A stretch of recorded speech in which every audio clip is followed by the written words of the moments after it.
Okay, so we try to start.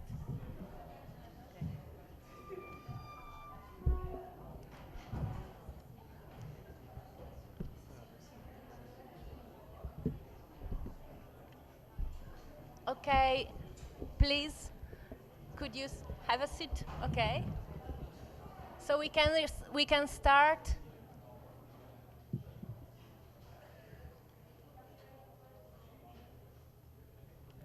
Okay.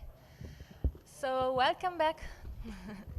We're few now. I hope they're coming back from the coffee break. Okay.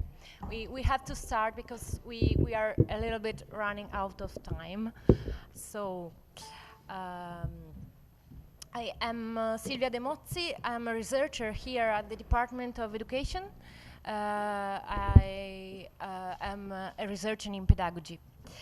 Um, I'm very glad to host this session named The Power of Identity and Misleading Stereotypes because I think that, as it's written here in a quotation, tolerance without dialogue is a euphemism for indifference.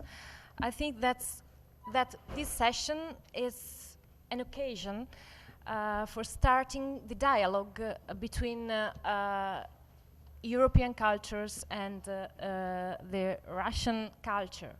A dialogue construction is necessary drawn for starting to talk about tolerance.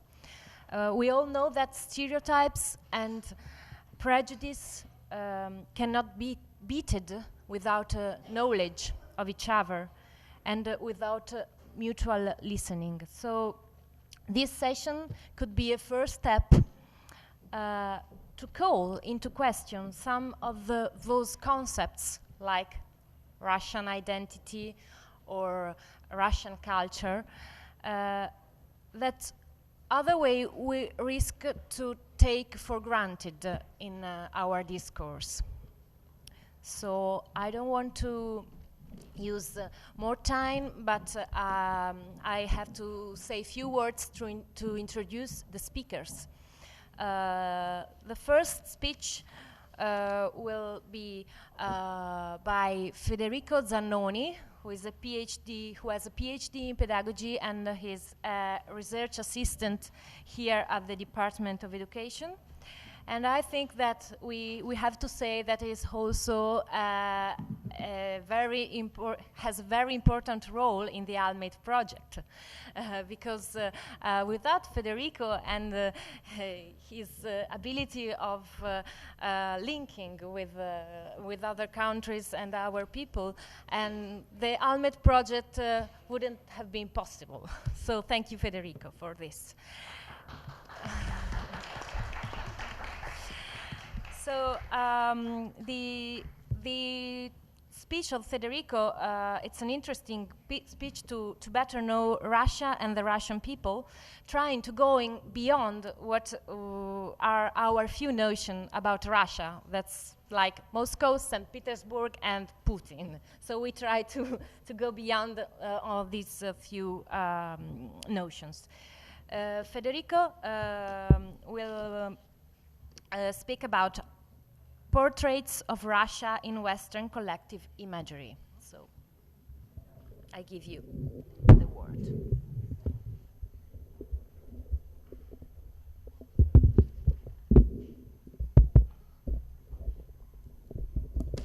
Ecco.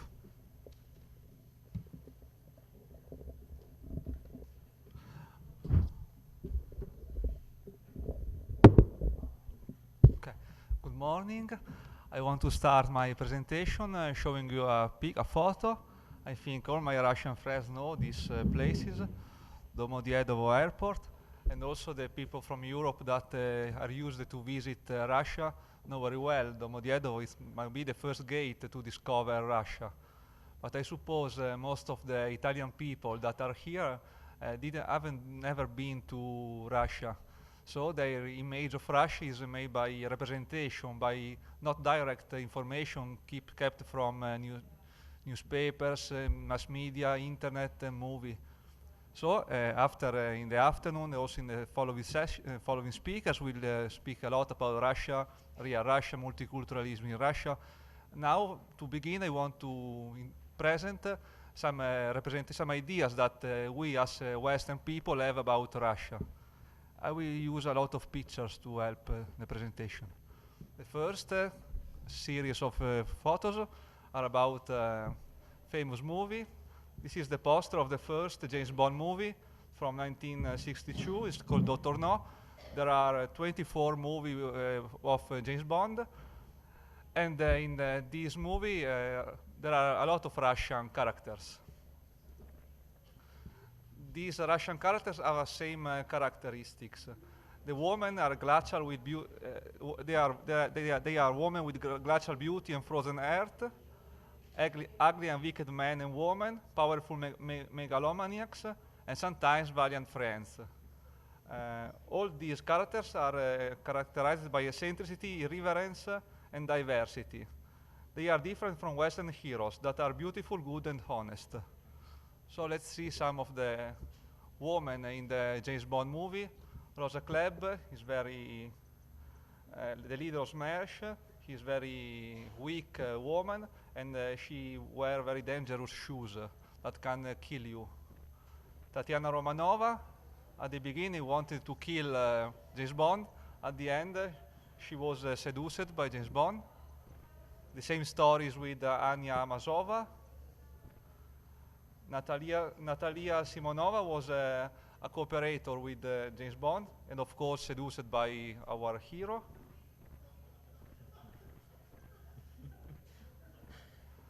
Ksenia Onatop was a cruel assassin, and at the end, James Bond killed her.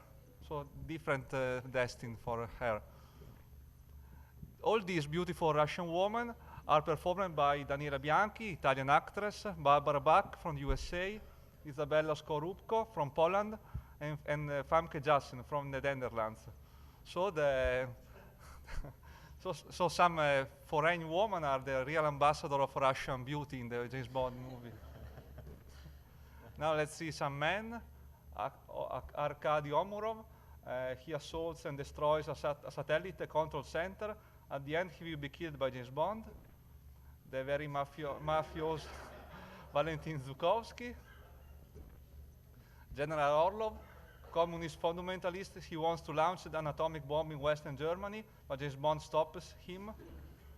And we have two good men, friends with James Bond and cooperative with him, General Anatol Gogol and General Leonid Pushkin.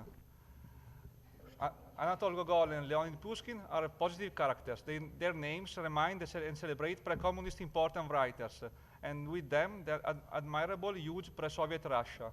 On the contrary, Soviet and post-Soviet Russia in American film is a land of intrigue and bullying, threatening and sadness, led by a regime with terrible spies instead of elegant ambassadors.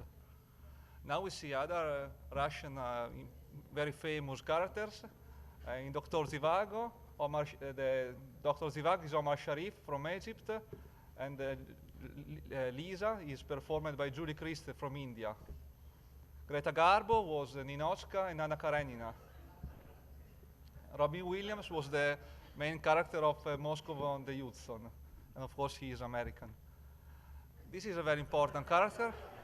He's Ivan Drago. He was the worst enemy of Rocky Balboa, and he's performed by the Swedish actor Dolph Lundgren.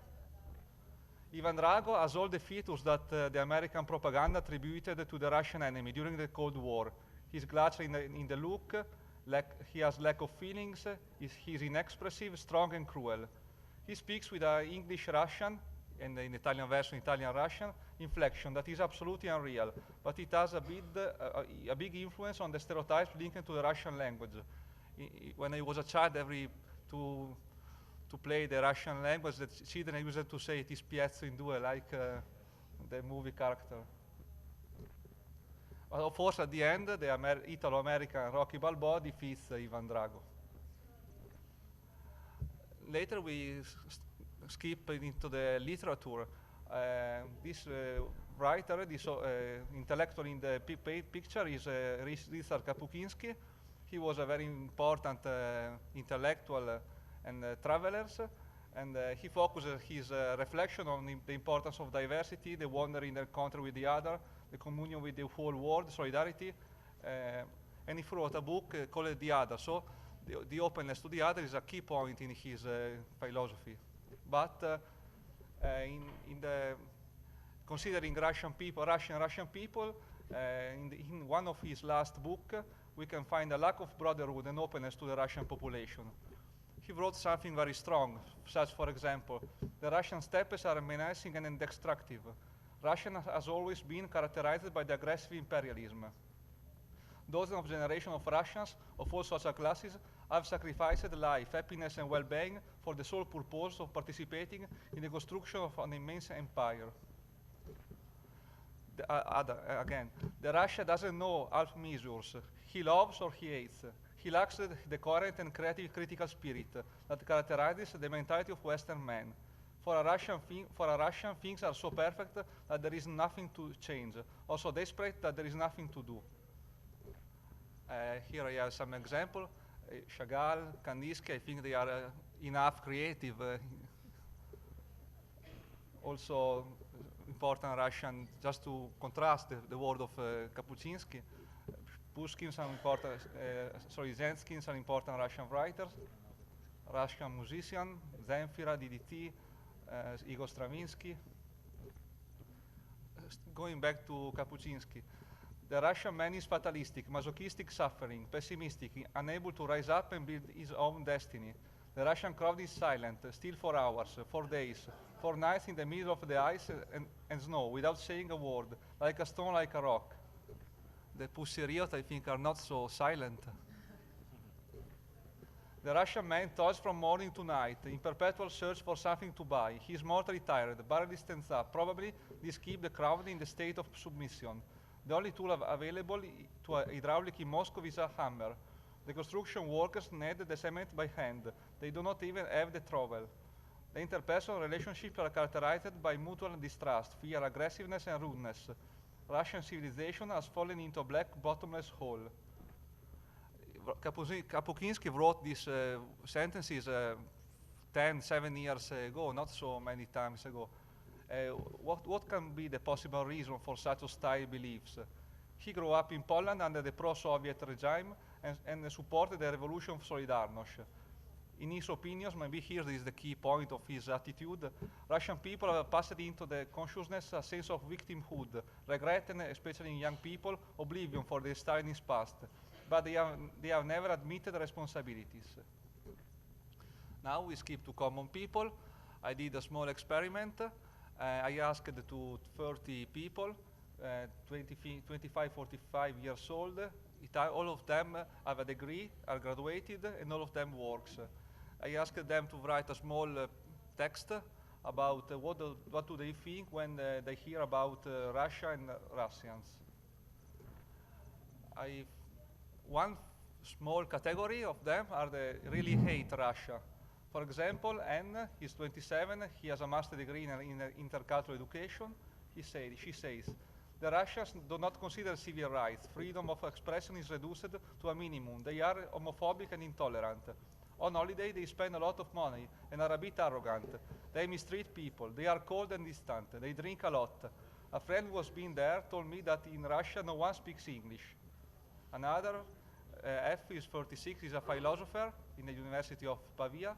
In my opinion, Russia is a nation populated by a few fat and ruthless oligarchs and by a depressed and alcoholic mass, all subjected to a dictator that is ridiculous and midget, but with a terrific gaze. S is a little jealous of a Russian woman and say, the social climber Russian woman is a girl that, out of desperation to achieve a better life with the effort, becomes a geisha for the man that can assure her a rich life. Very often, this is not true love, but poor convenience. Even the caregivers in Italy abandon their Russian husbands when they meet an Italian man who falls in love with them. There are also the Russian women who, despite having fallen in love, thought they always fall in love with the rich, decide to work. These girls are Italianized, very nice, affable, but they use the cunning in every situation. In a few simple words, I would describe Russian woman as beautiful, glacial woman, always ready to warm the hearth to achieve a goal.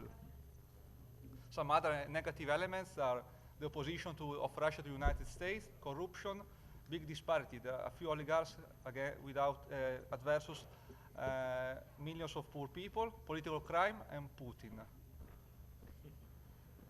Putin is a positive point for other people, for the, I call them the Russia lovers. One of them is 45, is a musician. I sympathize with Putin. We would need him in Italy. I feel a great inner movement of affection towards the Russians. In my opinion, the sanctions decided by the West are demented, appropriate to this European Union in which I cannot identify. Another man say, I respect very much Russia and the Russians. I consider them a population which much more attached than us to its history and culture, that strongly defends. They do not make compromises with other cultures or religions that consider invasive. Perhaps they still have in the DNA the feeling to be a great nation, as Soviet was, and Putin well represents them with his charisma. They try to defend their identity at least. It will take a Putin in Italy. Now some more moderate representation from the most of the people interviewed. Nobody of them was in Russia, has visited Russia, and nobody has a deep relation with Russian people, so they don't have direct experience. Most of them admit to be ignorant and feel disoriented. Their opinions and ideas are developed from the information learned from television, newspapers, and internet, from some narration in everyday life, from the narration of cultural and artistic products. They develop their vision from Western representation of Russia. About landscapes and cities. This girl is a touristic guy. She says, when I think of Russia, the image in my mind is blurred, distant, unknown, and cold, very cold. When people say Russia, they often say or think Siberia. I imagine endless winters and thick blankets of snow, placed to dampen the vibrant colors, the only two cities that I can remember, Moscow and St. Petersburg, with their cathedrals shaped like onions. Everything else is nothing but an endless wasteland, so extensive as to border the coast of Alaska. Maybe Dr. Zhivago in the movie reflects this description, but the film was filmed in Spain, near Madrid, not in Russia. Also, the most recent Educazione Siberiana, it's an Italian movie, was filmed in Lithuania, not in Siberia. And okay, Moscow and St. Petersburg are the bigger cities in Russia, but there are 11 cities which have more than 1 million of people in Russia. So now some reports about Russian people from the text. Of course, the vodka. I think of Russia. If I think of Russia, a word comes to my mind, this discordance. On the one hand, widespread poverty, enormity of spaces and cold and not to dense places, closer villages, hostility to strangers, poor communication with those who are not local, but also great humanity, alcohol, fireplace and festive atmosphere, in submission and solidarity among the poor. On the other hand, I think of Moscow and St. Petersburg, their high wealth and coldness. I think of the social class distinguished rich that doesn't care about everything else and the exaggerated corruption. So the shopping, and this is a painting, it's not a photo, about a traditional village. The Russians have replaced the ideal of communism with the ideal of consumerism. The new Russians are more capitalist than Americans. Many Russians have no values except the god money. Sometimes education and respect for the others are absent. For the new Russians, appearance is all, regardless of anything. The authentic Russia doesn't sell out his smile, doesn't sell out his friendship. The values are much more intimate and real than those between Italians, and therefore much less manifested. So, according to the text, the Russians are too cold, silent, cordially detached, materialist, hospitable, affectionate. They have light eyes, pale skin, square faces, physical strength, capacity to withstand the cold, jovial gazes, glacial gazes, beautiful women. The Russians are perceived as a single, homogeneous Slavic group, but later in the conference you will find that Russian Federation is a cultural, ethnic, and linguistic and religious pluralism. To finish, the last piece of text, no, this is from me. Today, as in the past, our representation of Russia frightened us. We are frightened by the diversity of this great federation and its people, and by the leadership and the aggressive policy of Putin. We are also frightened by the echo of its history, the empire of Tsars, the Bolshevik Revolution, the World Wars, the Cold War, Lenin and Stalin, up to the recent crisis in Chechnya and Ukraine. Russia makes us afraid, but at the same time fascinates with the seduction of the forbidden, of the unattainable, of the unknown. One of the interviewed said, Russia is a war that fascinates and frightens because we have grown up with the fear for Russia. I want to conclude giving you a couple of theoretical notes. You can link them with what I have just presented. One is about stereotypes, about Mazzar, Italian psychologist. She says, the stereotypes is a simplified and rigid vision of a particular human group. More the fetus of a national group seem distant from our own, the more we use the stereotype and refuse to reconsider. Now these sentences are from Said, he wrote Orientalism. The East is one of the most recurrent and rooted symbols of the different. By contrast, it has helped to define the image, the idea, the personality, and experience of the West. The relationship between the West and the East is not just a matter of ideas, languages, and cultures, but also, and perhaps above all, it's a matter of configuration of power and domination. The representation, not the truths, circulating in intercultural speeches and practices. Attention should be paid to the style, to the rhetorical figures, to the context, to the narrative artifice, to the historical and social circumstance, and not to the accuracy of the representation, to its fidelity to the original. Finish.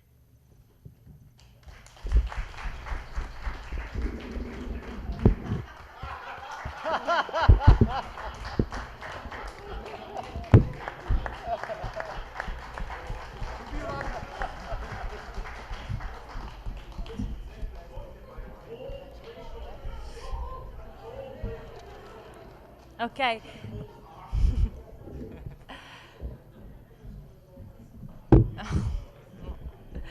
Thank you.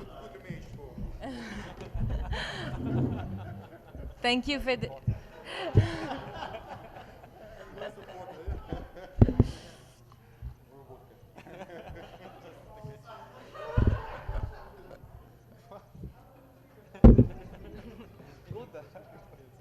Okay, thank you, Federico, for your presentation. It was very funny, but at the same time, I think it was also thought-provoking because, as we have just seen, I think we have a very long road still in order to really educate to tolerance, starting from this kind of prejudice and stereotypes. So. Moving forward, I present to you the next presentation that's divided in 3 parts. The main title is Russian National Identity in the Face of Contemporary Challenges. And the 3 speakers divided the presentation into 3 main topics. I present it now, so you then can go in a row. Okay, first of all, we have Oleg Zaznaev, sorry for the pronunciation, who is professor and head of the Department of Political Science of Kazan Federal University, Volga region. Okay, and he will tell us about risk, challenges, and threats to Russia's national identity. The main key question will be what destroys the identity. And then we will give the floor to Vasil Sakaev, who is associate professor and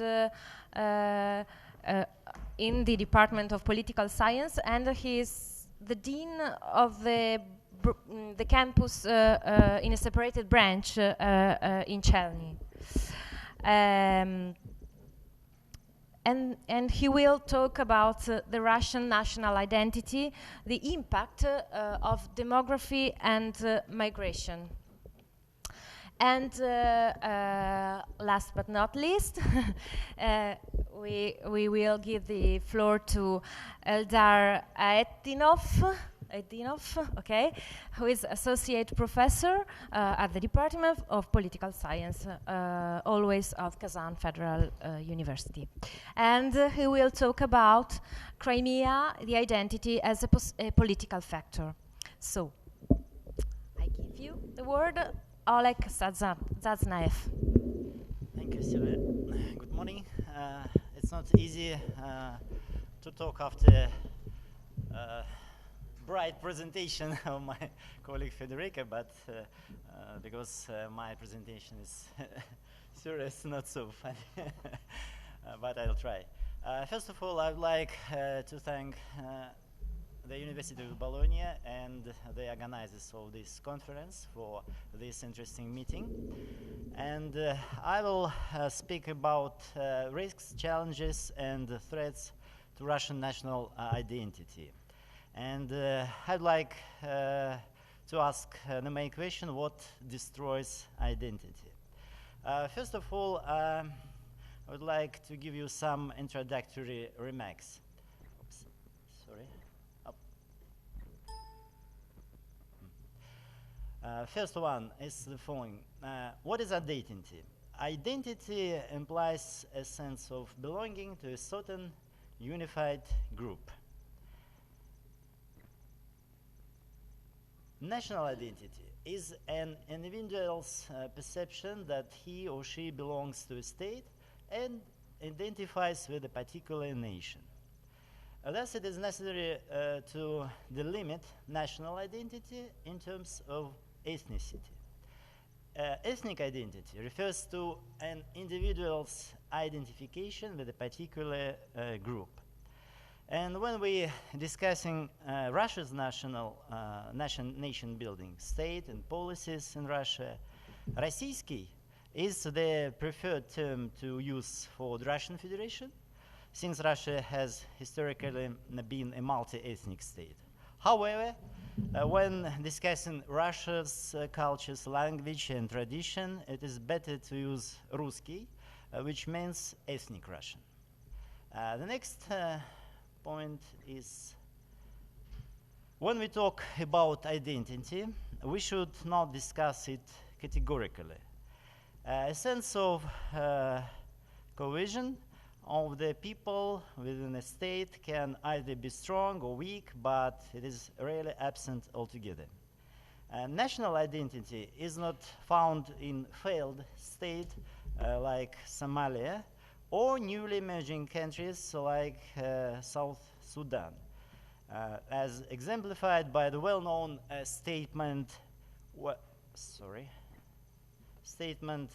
by Massimo Tapparelli: "We have made Italy, now we must make Italians." However, you can hear about the absence of an identity in countries facing identity crisis.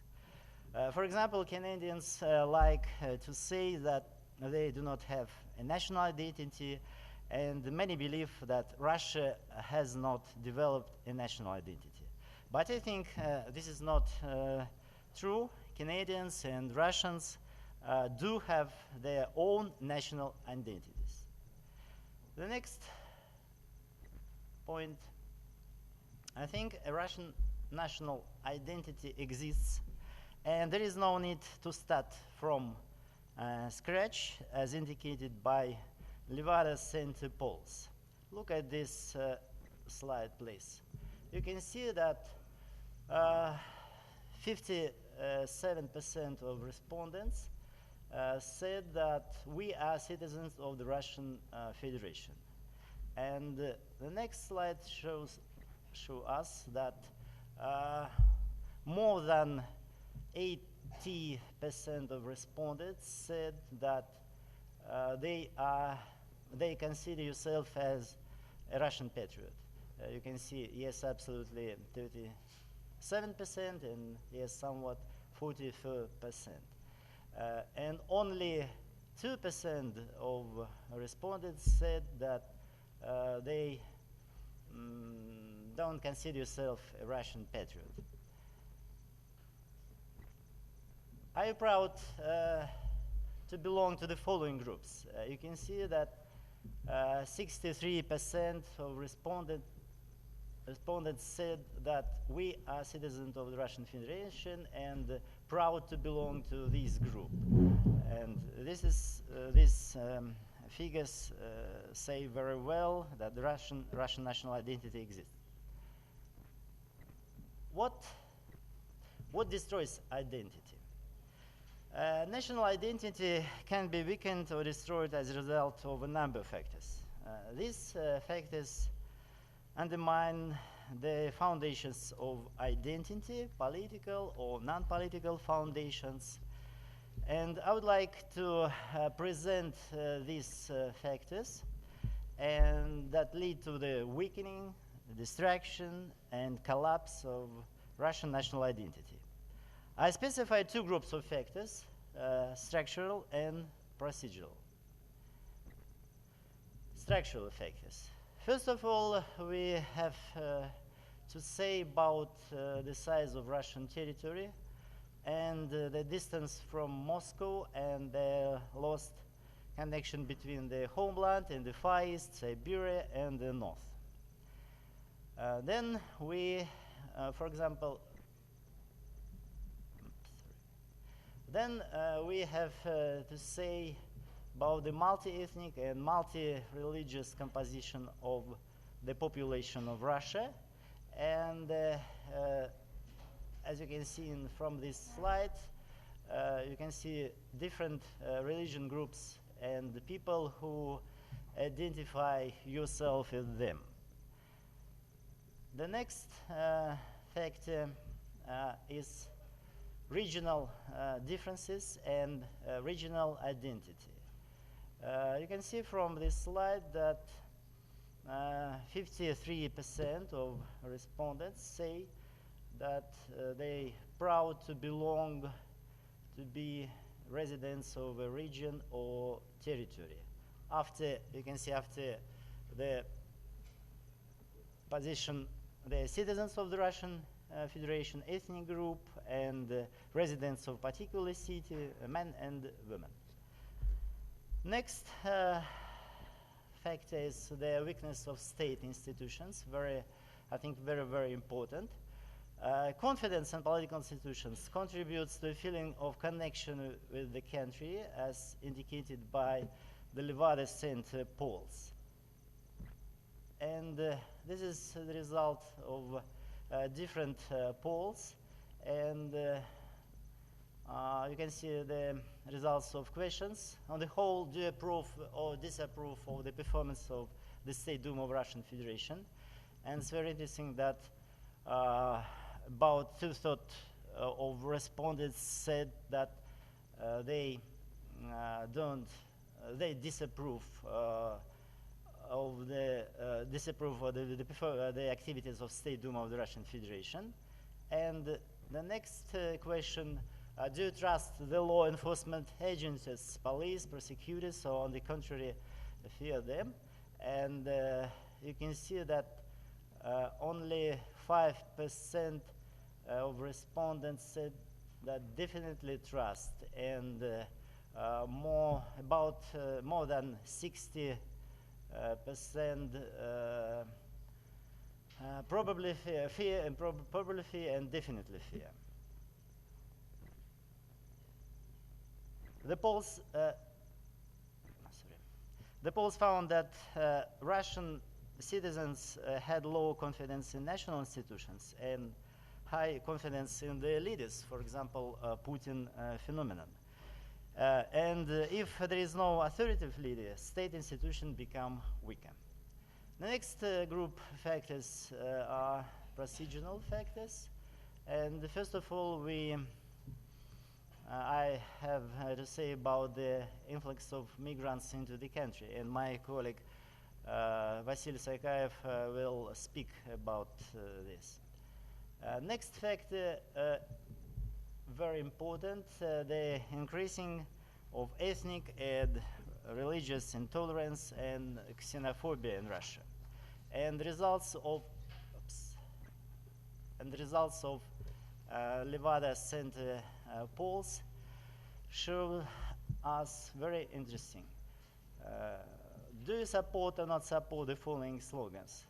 The first slogan is "Stop feeding the caucus," and it's very interesting that 50, more than 50% of respondents said yes, they support the slogan. The next slogan, "Russia for Russians." About 50% of respondents said yes, answering this question. And the next results, and it's very interesting, okay, very interesting that in Moscow and St. Petersburg, as you can see from this slide, this and this, said that stop feeding the caucus, and in two large Russian countries. The next question. The Russian constitution guarantees the right of citizens to travel and choose their place of residence. However, sometimes the presence of different ethnic groups and cultures in a place can breed conflict. Do you think this problem needs to be addressed in your region? And you can see the first answer, anyone who wants to live in our region can do so, but this is very interesting that only Russian citizens should be allowed to live in our region, and only people who are fluent in native language should be able to live in my region, and only natives of our region, regardless of ethnicity, should be able to live here. And what kind of persons would be most unacceptable as a next door neighbor or co-worker, someone you see every day? It's very interesting that someone with Central Asian roots, the responses is about 20, about 1/3, and the people from North Caucasus origins, and this is someone with trans-Caucasus roots, and so on. The next factor is failures in economic and social policy and economic crisis and the impoverishment of the population. And you can see from this slide that more than 80% of respondents are not very proud and not proud of the system of social protection in Russia. And this is the results of the Fund of Public Opinion, общественное мнение. And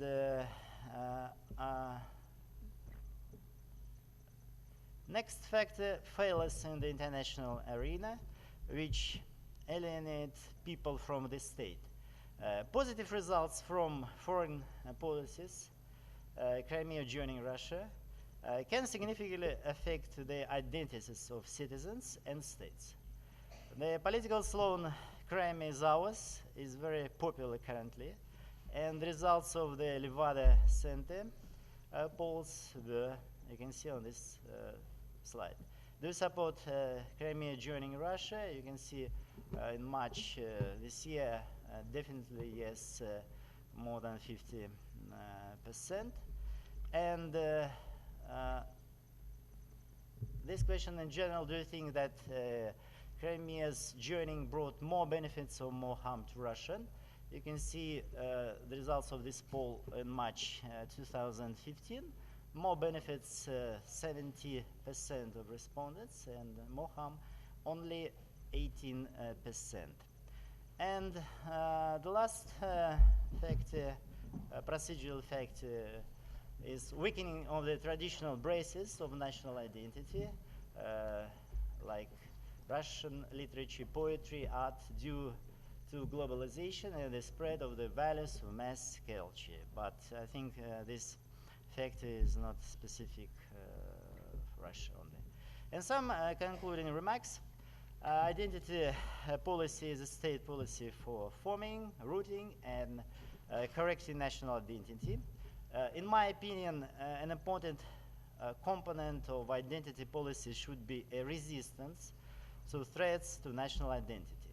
An understanding of identity policy, which includes not only the formation but also the preservation of national identity is necessary for the current objectives of the state and national interests.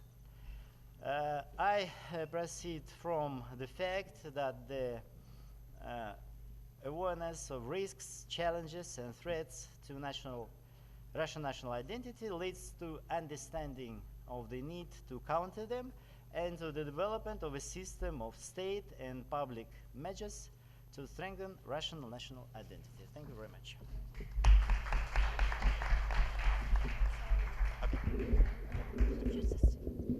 can change. Okay.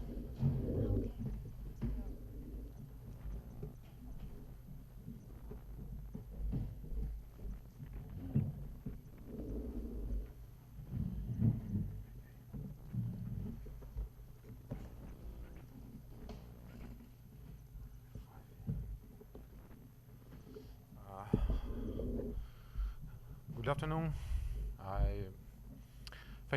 I want to say thank you, many thanks to organizer of this conference, to Morena Cucanata, to Antonio Genovese, and Federico Zanoni, and many professors of Bologna University and professors from other university.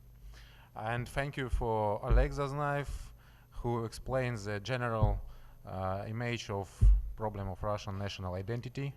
And I want to explain only one special aspect in the influence of demographics and migration on the Russian national identity.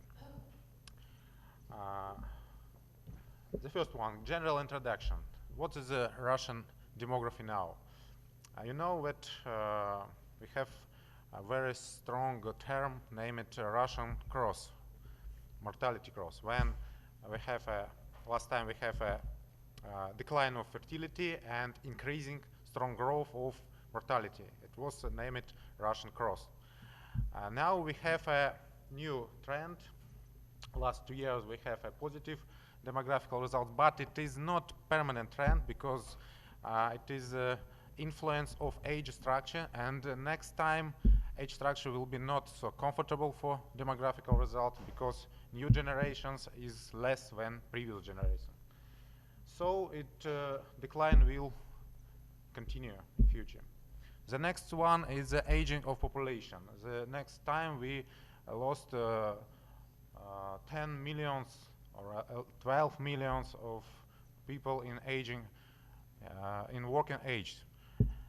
It's so much for Russian, yes, it's so much. It's not so much like China, where next time we lost 100 million population in age, working age, but for Russian is big. And it provoked to strong depends with migration. Russia must be an open society, and Russia needs migration. So it's the first idea. How much migrants need for successful development? You can see very different estimates. Current level is from 300,000 and more or less. You can see the demographical forecast of Russian Federation till 2025. All variants provide idea about decline, but from different years. Low variant it is 2019, middle variant 2018, high variant 2021.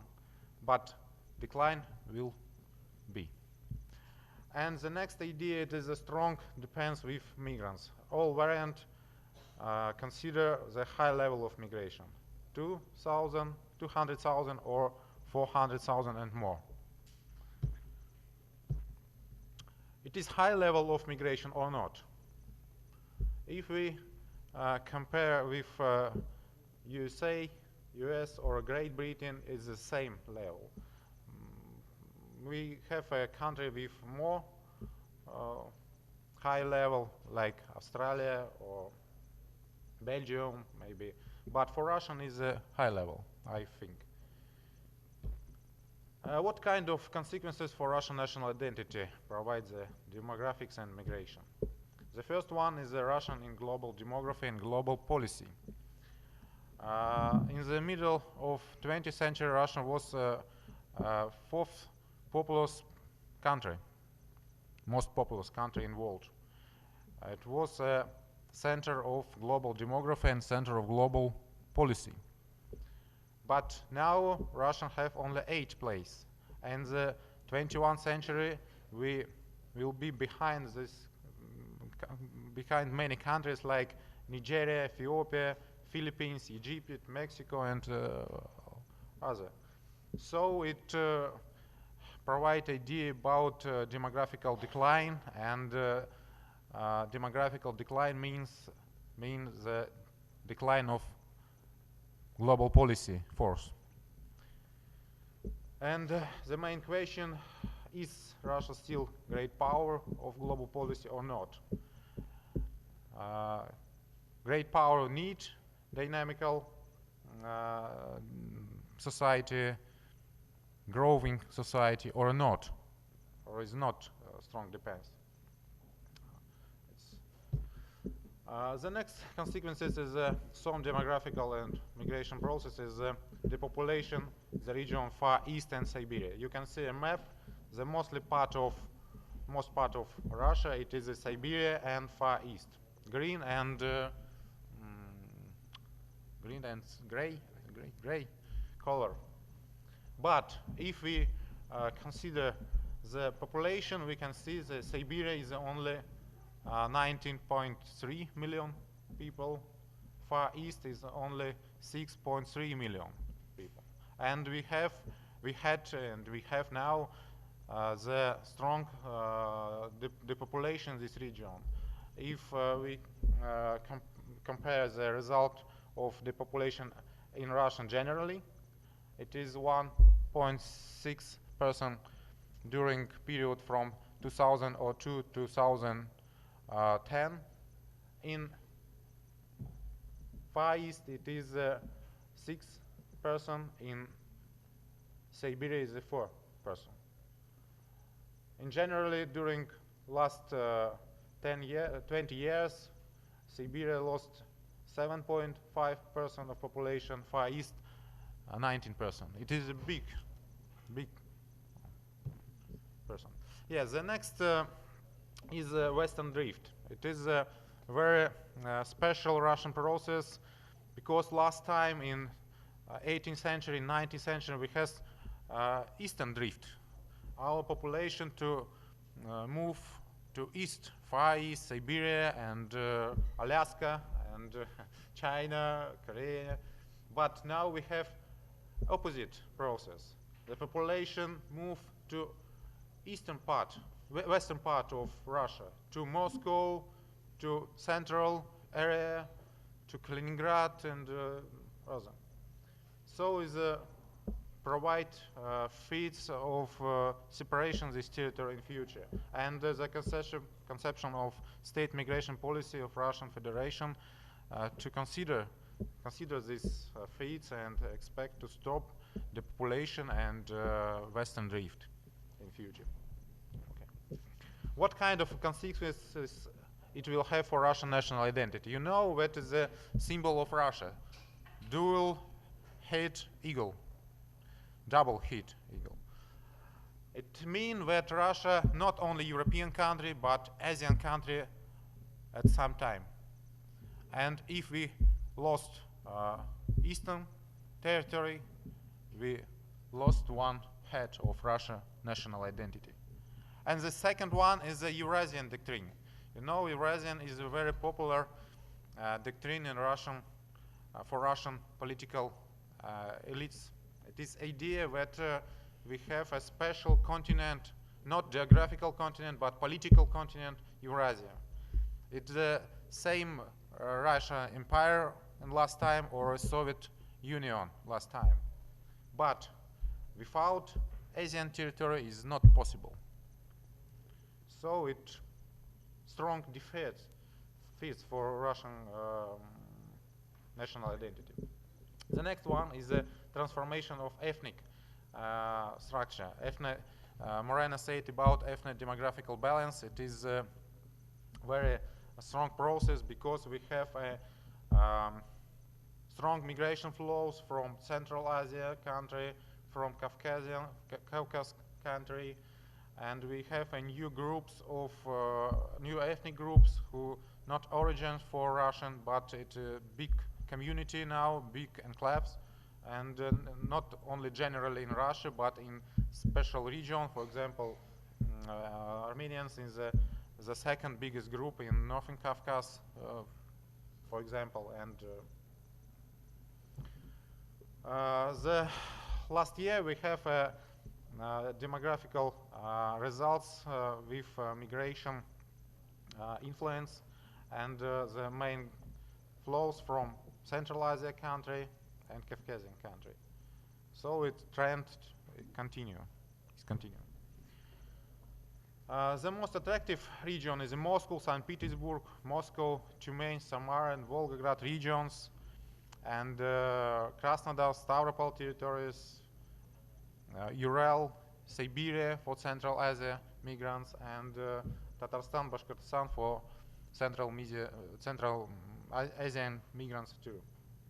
And the biggest enclaves in this region.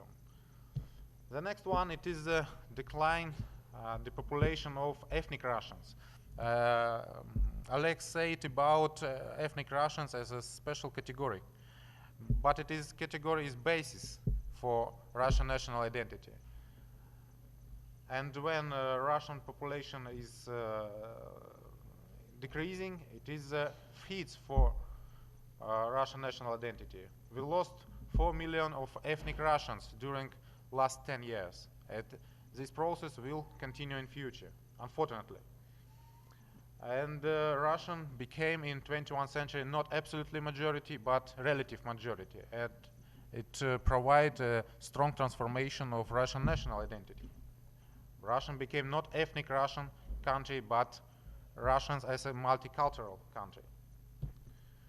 The isolation of migrants, it is very strong feeds because we have new generation of migrants from Central Asia and Caucasian country. As a rule, they have a low skills of Russian language, low educational level, as usually the people from rural areas, but they live now in urban areas, and they provide enclaves.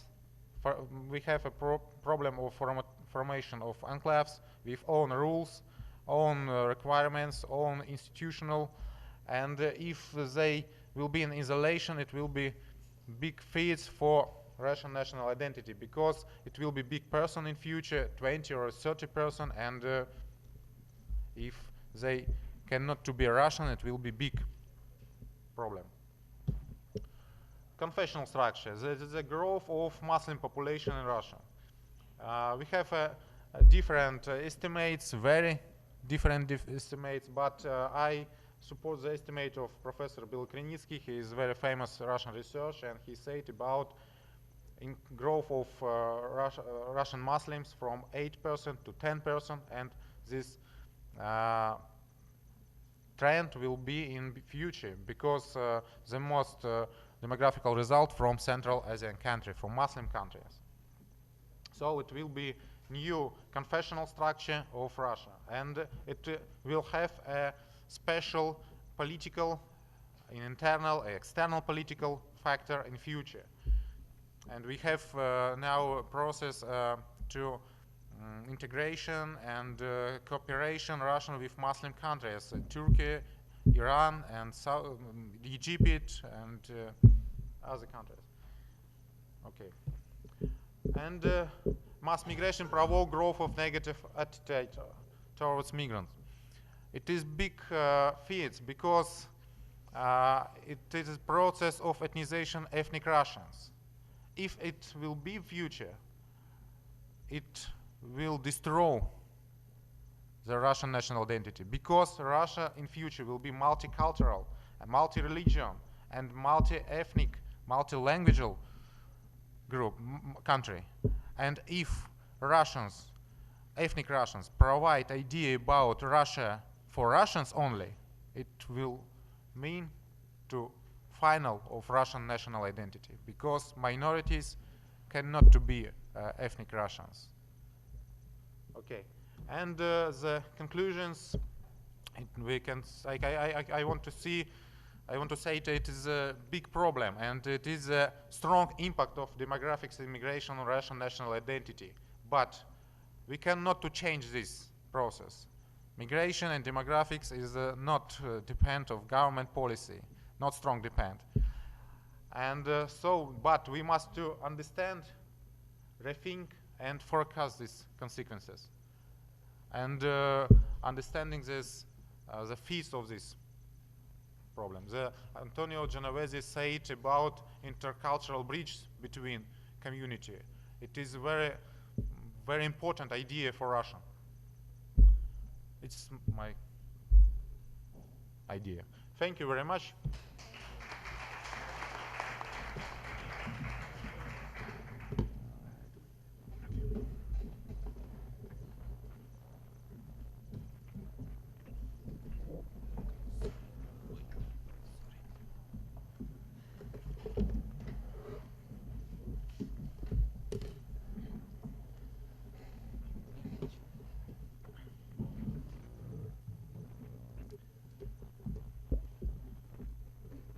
Dear friends, I would like to speak, to say a little about next call for Russian identity, about some aspects in Crimea.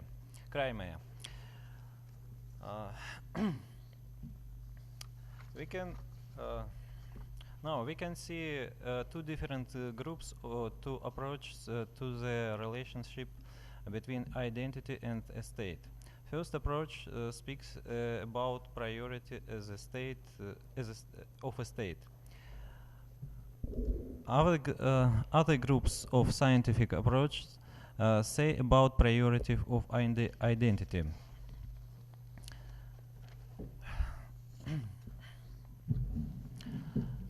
But it's two groups. These two groups are not only two different groups of research approach, but also two types of political praxis, and we can meet it in the modern political and social life.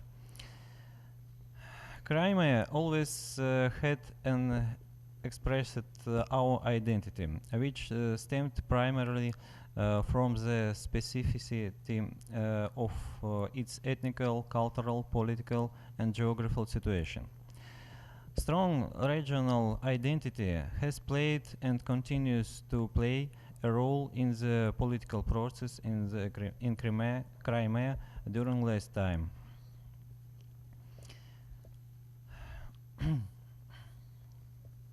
We can see different groups, different factors in modern Crimea. Some factors work to direction of sympathies to Russia. Other factors works to directions of sympathies to Ukraine. But the success in Crimea obviously could be a political force that can take into account the specific features and multiple views of each groups and integrate their needs, interests, values in the conditions of different political orientations of two or even three with the Crimean Tatars of large segments of Crimean society. However, as practice shows in post-Soviet space, the power scenario, not by consensus, for resolving of political conflicts dominates.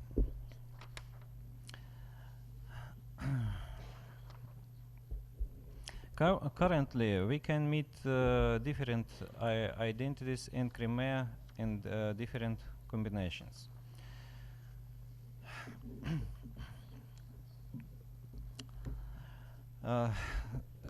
The occurrence of Crimea into Russia sharpened other long line of tension, along confessional lines. Until 2014, in Crimea, a large number of religious organizations acted free.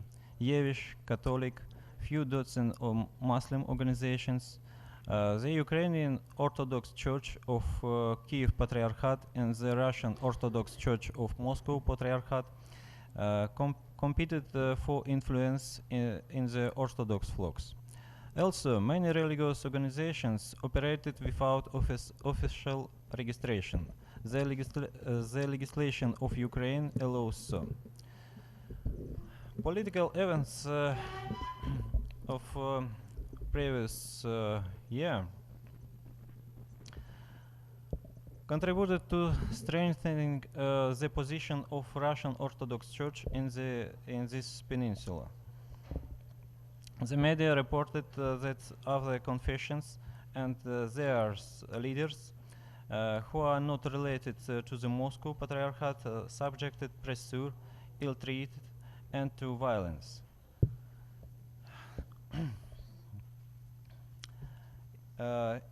It seems that the competition of different identities will play a key role in the Crimea for a very long time. Their strength will depend on the attractiveness of finding of Crimea within the borders of Ukraine or in Russia. The strength of importance of the Crimean regional identity for political process will increase also. Thank you for your attention. Yes, sorry.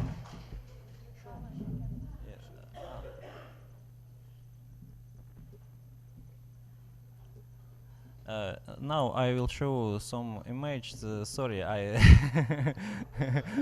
no. Now it's it's late. How? Wait, stop.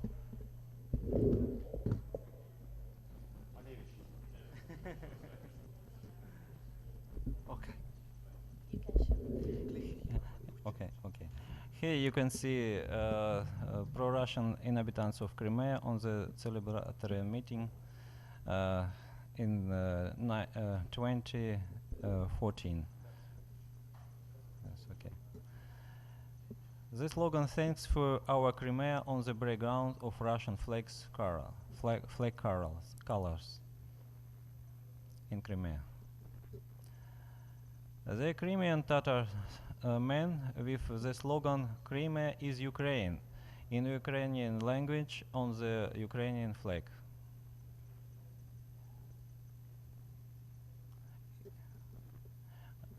The slogan "The Crimean Tatars will surrender never."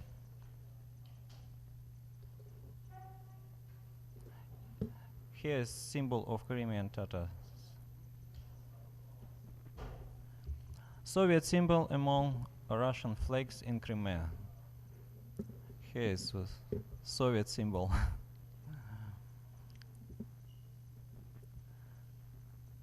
You can see solitary prayer in the mosque. Thank you.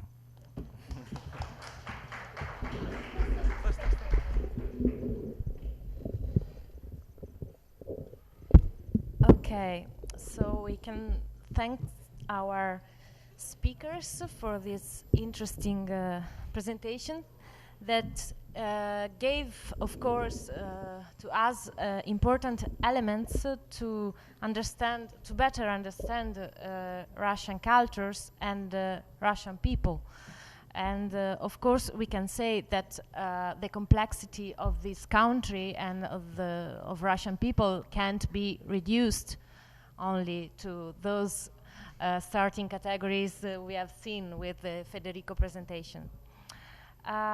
Okay, we don't have time to the discussion because we have time for lunch.